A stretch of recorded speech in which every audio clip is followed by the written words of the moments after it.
En ce jour du 20 décembre 2016, M. Joseph Kabila a donc épuisé son second et dernier mandat à la tête de la République démocratique du Congo. Il a perdu sa légalité et sa légitimité à la tête du pays, eu égard aux dispositions des articles 5, alinéa 1, article 70, alinéa 1 et 220, alinéa 1 de la Constitution, ainsi que les normes les plus élémentaires de tout régime démocratique.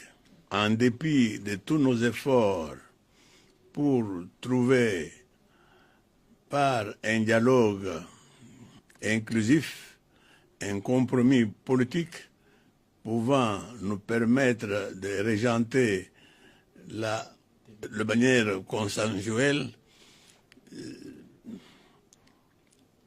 cette période de crise afin de permettre à la nation d'aller dans le délai le plus bref possible aux élections. M. Kabila a décidé de demeurer néanmoins au pouvoir par défi. Force est de constater que M.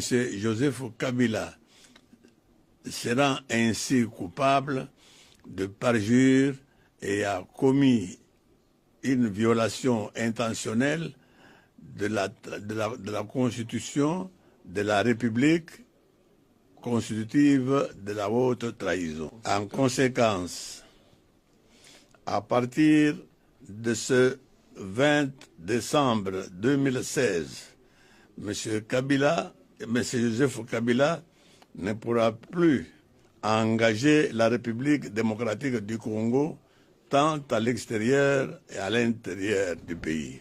C'est pourquoi je lance un appel solennel. D'abord au peuple congolais à ne pas reconnaître l'autorité du reste illégal et illégitime de Joseph Kabila et à résister pacifiquement au coup d'État qui est ainsi accompli avec la bénédiction de la Cour constitutionnelle. Aux partenaires extérieurs ainsi qu'à l'ensemble de la communauté internationale à ne plus traiter avec M. Joseph Kabila au nom de la République démocratique du Congo. Soucieux de donner la chance aux ultimes négociations en cours sous la médiation de la CENCO, j'autorise à la délégation de rassemblement à poursuivre ces travaux selon des calendriers fixés par les évêques. Car à l'issue de ces assises, un compromis sera